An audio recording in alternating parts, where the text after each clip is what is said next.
Pag umamoy ang clutch, dapat bang palitan na kagad?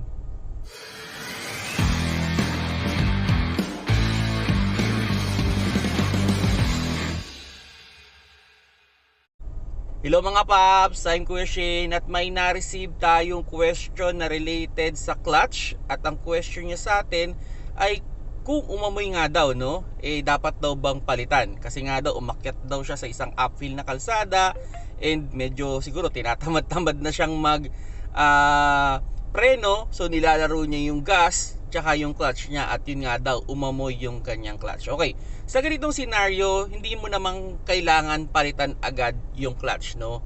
Actually, nangyayari ito sa mga new driver yung ganitong scenario na syempre hindi pa naman nila control o hindi pa naman alam nila yung tamang timpla ng clutch tsaka yung gas, kaya nangangamoy yung inyong clutch. Pero ang reminder ko sa inyo, no, wag ninyong paulit-ulit na gagawin yan, o wag sanang paulit-ulit na mangangamoy yung inyong clutch. Kasi sabihin na natin, kada amoy ng inyong clutch o kada sunog ng inyong clutch nagdi-deteriorate din yung ating clutch. So kung paulit-ulit yung gagawin yan, posibleng mas maaga kayong magpapalit ng clutch. Pero syempre, minsan kahit tama naman, kung mali naman yung adjustment ng inyong clutch, posible rin na mangamoy ang inyong clutch. Halimbawa, tukod clutch o napasobra sa adjust yung clutch. So ang mangyayari pag napasobra yung inyong adjust sa clutch naman, para kayong naka-half clutch niyan. So pag nagagas kayo, gumagasgas din yung inyong clutch kasi para kayo naka-half clutch nga. So tukod. So posibleng mangamoy ang inyong clutch, no? At ang pangalawa naman ay kung kulang naman dun sa adjustment ang inyong clutch. So ganoon din, gumagasgas din yung inyong clutch.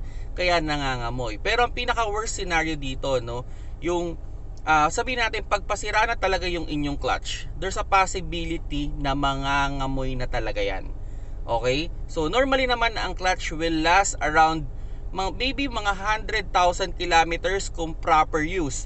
Pero kung paulit-ulit ninyo mapapaamoy yan, sadly magdi-deteriorate yun. Pwedeng sabihin na natin kada amoy niyan 5,000 kilometers yung nawawala sa lifespan ng inyong clutch. Okay? So sabihin natin kung nakasampu kayo, di parang 50,000 kilometers na lang yung lifespan ng inyong clutch, no? Kaya again, pag-aralan niyo mabuti kung paano ninyo pag-aaralan o paano ninyo i-drive yung inyong manual transmission para maiwasan itong pangangamoy clutch. Alam ko minsan mas madali talaga yung nilalaro lang natin yung clutch tsaka yung gas instead na magpreno. Pero wag sana natin masyadong uugaliin kasi isa yan sa mga reason kung bakit mabilis masira ang clutch. Kaya nga minsan, 'di ba, umakyat lang ng Baguio, pagdating do sa tuktok, sira na yung kanyang clutch, ano, at pagbaba, slide na yung kanilang clutch. Mahirap 'yan, hindi aahon 'yan pag natuluyan yan na gumasgas o naubos na yung clutch. So as much as possible, ingatan natin yung ating clutch kasi medyo mahal, no? Mga 10 to 20,000 ang cost kung magpapalit tayo ng clutch. Kung nagustuhan niyo yung video, paki-like na lang mga paps.